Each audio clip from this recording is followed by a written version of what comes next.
Insurance பணத்துக்காக அம்மா அப்பா மனைவிய கொடூரமா கொலை பண்ணியிருக்காரு இங்க ஒரு குடும்பஸ்தன்.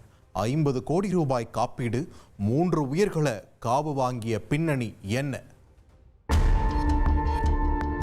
ஆயுள் காப்பீடு பணத்திற்காக குடும்ப உறுப்பினர்கள் 3 பேரின் ஆயுளை எடுத்த பணத்தாசை பேர்வழி இவர்தான். தாய், தந்தை மற்றும் முதல் மனைவி என 3 பேரை அடுத்தடுத்த ஆண்டுகளில் கொலை செய்துவிட்டு லட்சக்கணக்கில் வந்த காப்பீடு பணத்தை வைத்து 3 பொண்டாட்டி கட்டி சியான் செம்மையாக வாழ்ந்திருக்கிறார். பேராசை பெரும் நஷ்டம் என்பதைப் போல இன்சூரன்ஸ் பணத்திற்காக 3வது மனைவியையும் தீர்த்து கட்ட திட்டம் போட்டபோது மொத்த உண்மையும் அம்பலமாகி இருக்கிறது. நிவா பூபா ஹெல்த் இன்சூரன்ஸ் என்கிற தனியார் நிறுவனம் உத்தரப்பிரதேசத்தில் உள்ள ஹாப்பூர் போலீசில் ஒரு முறைகேடு புகார் அளித்தது.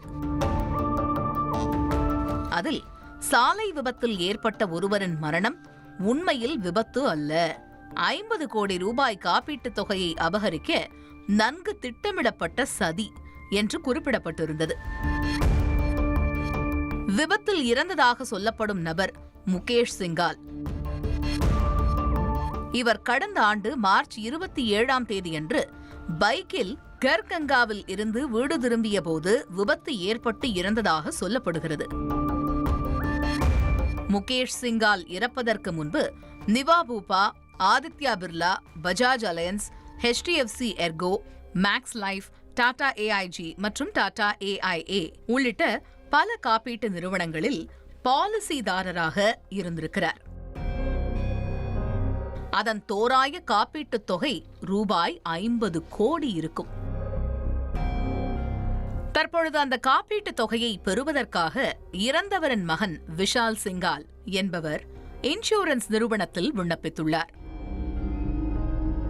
இது குறித்த ஆவணங்களை சரிபார்த்தபோது அதிகாரிகளுக்கு காத்திருந்தது பெரும் அதிர்ச்சி. முகேஷ் சிங்காலின் ஆண்டு வருமானம் ரூபாய் 6 லட்சம் முதல் 7 லட்சம் வரைதான். அப்படி இருக்க ரூபாய் 50 கோடி காப்பீட்டுத் தொகைக்கு எப்படி பாலிசி எடுத்திருப்பார் என சந்தேகம் வந்திருக்கிறது. இவ்வளவு பெரிய காப்பீட்டுத் தொகைக்கும் குறைந்த வருமானத்திற்கும் உள்ள மிகப்பெரிய வித்தியாசம் முரண்பாட்டை ஏற்படுத்தி உள்ளது. மேலும் மருத்துவமனையில் கொடுக்கப்பட்ட பிரேத பரிசோதனை அறிக்கையில் முகேஷ் சிங்கால் இறந்த நேரம்